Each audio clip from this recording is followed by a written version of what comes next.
New year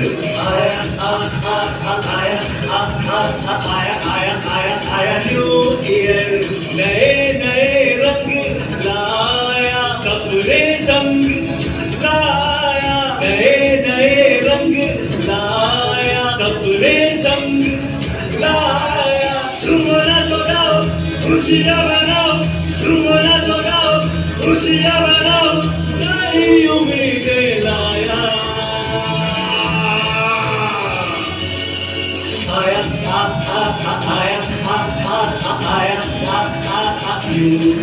Vikram, बेटा विक्रम, आया दादाजी। क्या कर रहे थे बेटा? नया साल मना रहा था दादाजी। तुम्हें क्या लगता है नया साल आज से शुरू हो रहा है? अरे दादाजी, आज ही से तो शुरू हो रहा है, यही तो सच है। ये सच नहीं है बेटा। ये जो नया साल आज पूरी दुनिया में मनाया जाता है, हमारा नया वर्ष उससे भी पुराना है। अंग्रेजी कैलेंडर तो भारतीय कैलेंडर के 57 वर्ष बाद बना है। तो हम लोग अपना नया साल क्यों नहीं मनाते? मनाते तो हैं, लेकिन इस तरह के शोर शराबे से नहीं। हमारा नया साल तो ईश्वर की आराधना से शुरू होता है, चैत्र की पहली नवरात्रि में। हमारे नए साल के बारे में कुछ और बताइए ना दादाजी। हाँ, उसके लिए तुम्हें एक कहानी सुननी होगी। कौन सी कहानी दादाजी? संसार के सबसे महान राजा की कहानी, राजा विक्रमादित्य की कहानी।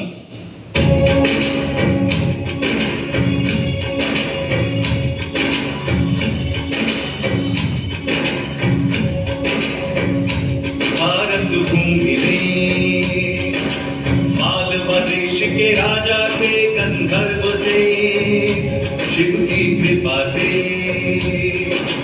बालक उनके जन्मा विक्रम से राजा रानी प्रजा सुखी थे उस युवराज को पाकर पता नहीं था शकों का राजा बैठा घात लगाकर खुशी के इस शुभ अवसर पर उसने था पानी फेरा छुप छुप कर हर तरफ से उसने उज्जैनी को घेरा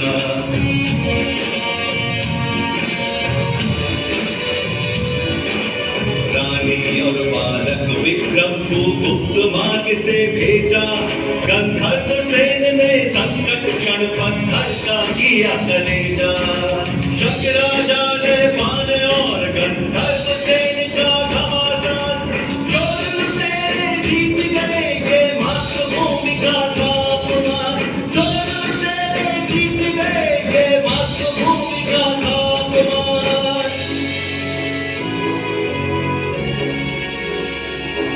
गंधर्व सेन ने मातृभूमि की फिर सौगंध उठाई गंधर्व सेन ने मातृभूमि की फिर सौगंध उठाई लड़ेगा विक्रम सेन एक दिन इस मिट्टी की लड़ाई लड़ेगा विक्रम सेन एक दिन इस मिट्टी की लड़ाई लड़ेगा विक्रम सेन एक दिन इस मिट्टी की लड़ाई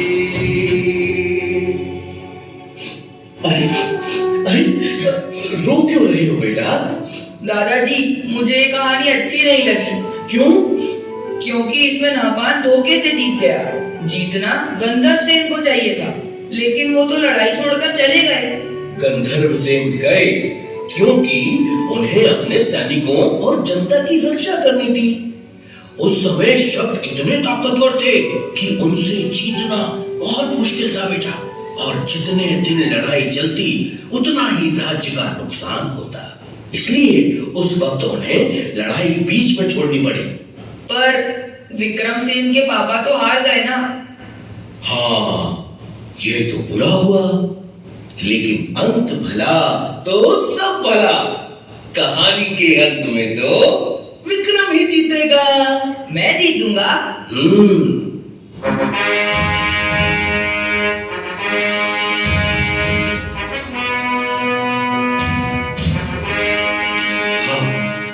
तुम जीतोगे पुत्र, जीतोगे।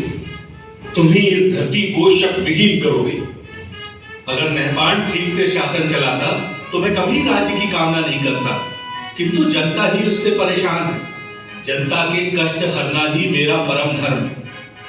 मां, जब तक भारत भूमि को शकों से मुक्त न करा दूं, तब तक अन्न का एक दाना भी ग्रहण नहीं करूंगा। बेटा, तेरे विचार ठीक हैं, परंतु अन्न त्याग का हठ ठीक नहीं।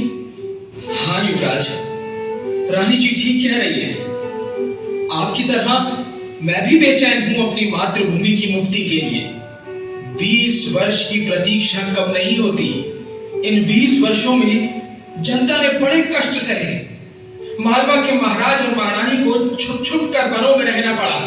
हम सब आपके बड़े होने की प्रतीक्षा कर रहे थे। हे मालवा नरेश, हम सबको आपके आदेश की प्रतीक्षा है। मालवा के नरेश तो स्वयं महाकाल हैं। हमारा वंश तो बस उन्हीं का सेवादार है। भगवान महाकाल मेरे स्वप्न में आए और उन्होंने आदेश दिया है कि अब अवंतिका को मुक्त कराने का समय आ गया है। ये तो शुभ संकेत है युवराज, किंतु हमारे पास सैनिक बहुत कम है। युद्ध में सेना की संख्या से अधिक उसका कौशल काम आता है। मैंने जो भैरव सेना तैयार की है उस पर महाकाल की कृपा है। इस भैरव सेना में ताकत और बुद्धि का सटीक मिश्रण है। हमें नहपान की सेनाओं की रसद रोकनी होगी। रसद की कमी से वो आपस में ही कट मरेंगे और सही अवसर देखकर हम आक्रमण करेंगे। किंतु ये छल तो नहीं कहलाएगा कुंवर? तब कहलाता है जब हम शत्रु पर पीछे से हमला करें। हम तो पहले उन्हें दुर्बल करेंगे, फिर सामने से हमला करेंगे। नहपान को संदेशा भिजवा दीजिए कि उसके पाप का घड़ा भर चुका है। किंतु सूचना मिलते ही वो सतर्क हो जाएगा। निश्चेत पर हमला कायरता है और विक्रम कायर नहीं। हाँ बेटा, हमले से पहले शत्रु को सचेत करना वीरता का लक्षण है। काश तुम्हारे भाई भृतहरि भी आज साथ होते। उन्होंने जन कल्याण के लिए ही वैराग्य धारण किया है। उनकी साधना का बल मेरे साथ है। जय महाकाल! जय महाकाल!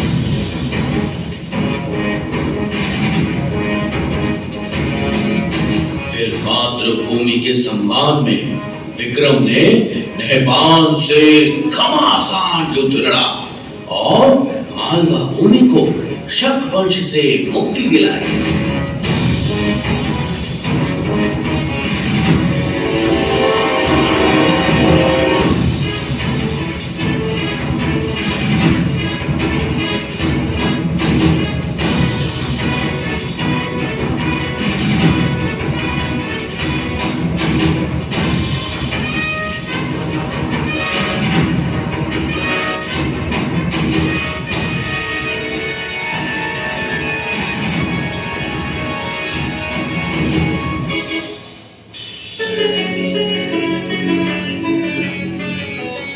जिन शकों का सूर्य कभी नहीं डूबता था, आपने मालवा से उनका अंत कर दिया।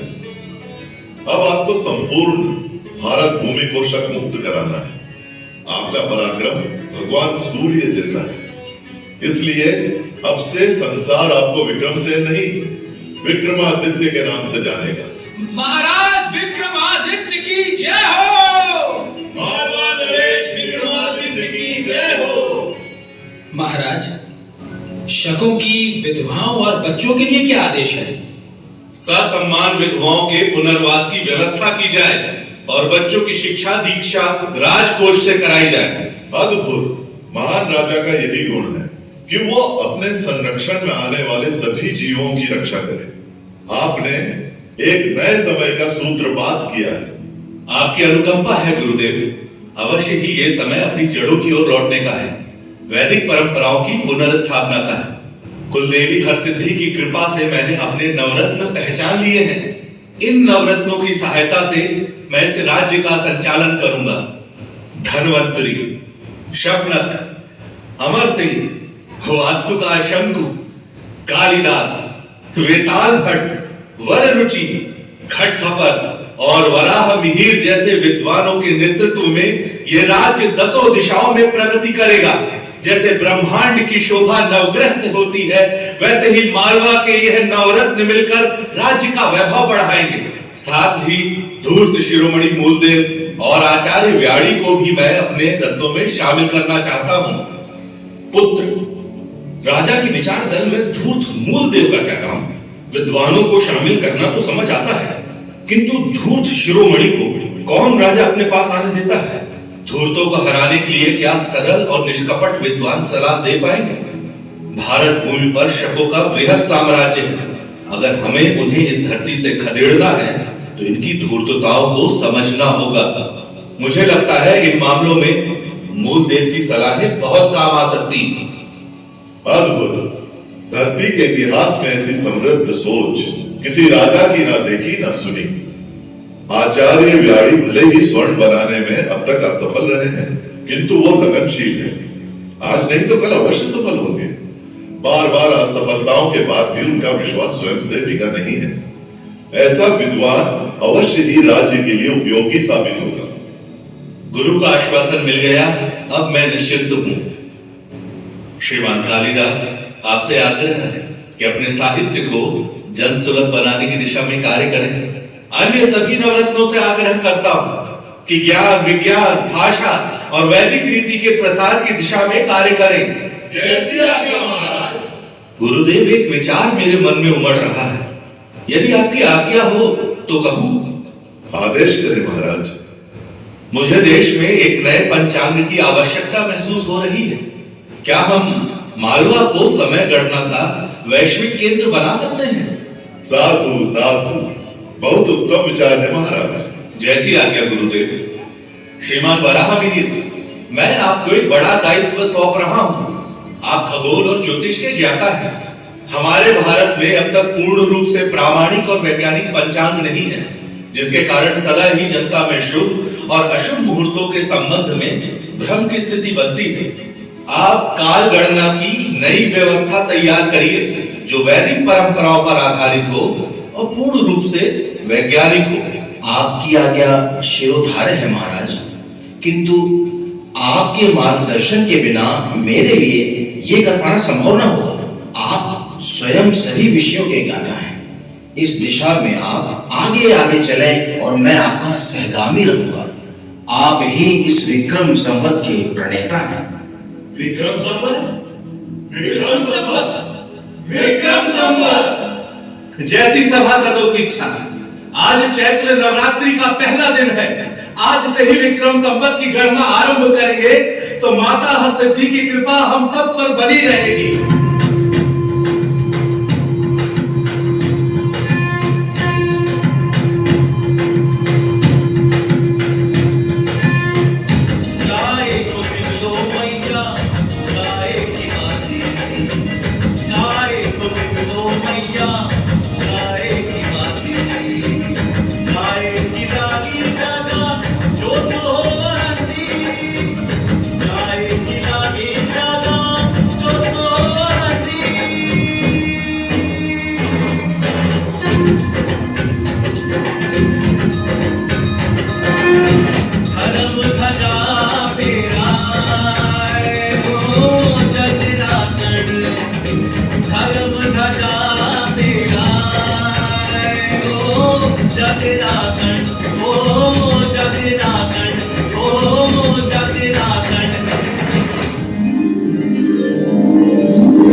पुत्र विक्रमादित्य, मैं तुमसे बहुत प्रसन्न हूँ। तुमने राजा बनते ही राज्य संचालन की दिशा में जैसा आमूलचूल परिवर्तन किया, उसके लिए तुम्हें अनेक आशीर्वाद देती हूँ।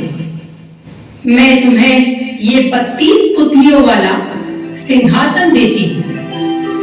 तुम इस सिंहासन में बैठकर न्याय कर सकोगे। मेरा आशीर्वाद है कि संपूर्ण भारत पर तुम्हारा शासन स्थापित होगा। तुम चक्रवर्ती सम्राट बनोगे, सम्राट विक्रमादित्य, न भूतो न भविष्यति।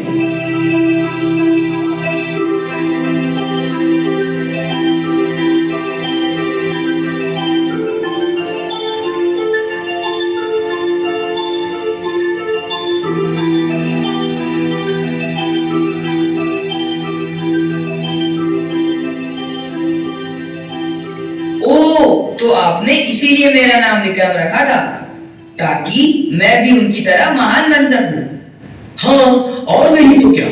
जानते हो बेटा, उनके बाद 14 ऐसे राजा हुए जिन्हें विक्रमादित्य कहा गया। विक्रमादित्य की प्रसिद्धि के बाद उन महान राजाओं को विक्रमादित्य की उपाधि दी जाने लगी। क्या पता कल को तुम भी विक्रमादित्य कहलाओ। उनकी महानता की और कहानियां बताइए ना दादाजी। हाँ हाँ, क्यों नहीं। उनकी महानता पर जितना कहो उतना ही कम है बेटा। उनका शासन सिर्फ भारत में नहीं, आज के अरब, ईरान, इराक और मिस्र तक फैला हुआ था। और उन्होंने कश्मीर के राजा की मृत्यु के बाद संकट में पड़े राज्य में सुशासन स्थापित किया। जानते हो बेटा, उन्होंने गांधार प्रांतों को शिक्षित करने के लिए वहां भी वेधशालाएं बनवाई।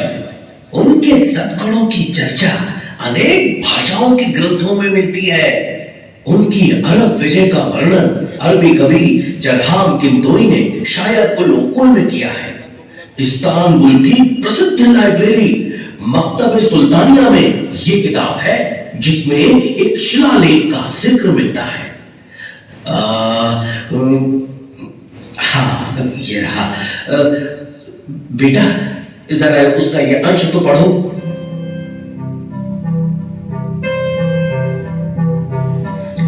वे लोग भाग्यशाली थे जो विक्रमादित्य के समय में जन्मे, उन्हीं के शासन में जीवन बिताया। वह एक दयालु, उदार और कर्तव्यनिष्ठ राजा था, जो हर एक व्यक्ति के कल्याण के बारे में सोचता था। उसने अपने पवित्र धर्म को हमारे बीच फैलाया। हिंदुस्तान के सूर्य से भी तेज विद्वानों को विक्रम ने उनके बीच भेजा, ताकि ज्ञान का उजाला उस तरफ भी फैल सके। दादाजी, मुझे विक्रमादित्य की और कहानी सुनाइए ना। हाँ हाँ मेरे बच्चे, क्यों नहीं। रुको। इन किताबों में क्या है दादाजी? इन किताबों में कहानियां हैं। इन दोनों किताबों में सम्राट विक्रमादित्य की कहानियों का भंडार है बेटा। एक है सिंहासन 32 और दूसरी बेताल 25। इसके अलावा भी उनकी वीरता, उदारता, दया, क्षमा आदि गुणों से भारतीय साहित्य भरा पड़ा है बेटा। इन्हें पढ़ो और उनके गुणों को अपने जीवन में उतार कर तुम भी उनके जैसा बनो।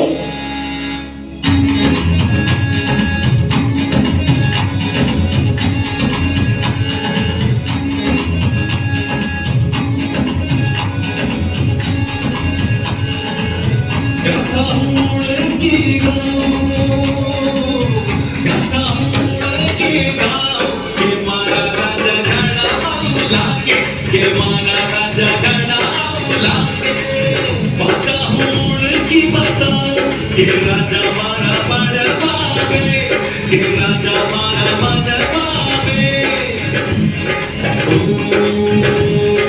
भारत मारे एक दन इसो आवे, भारत मारे एक दन इसो आवे। विक्रमादित्य फिर आवे, राजा मारा मन पावे। विक्रमादित्य फिर आवे, राजा मारा मन पावे। विक्रमादित्य फिर आवे, राजा मारा मन पावे। विक्रमादित्य फिर आवे, राजा मारा मन पावे। राजा मारा मन पावे, राजा मारा मन पावे।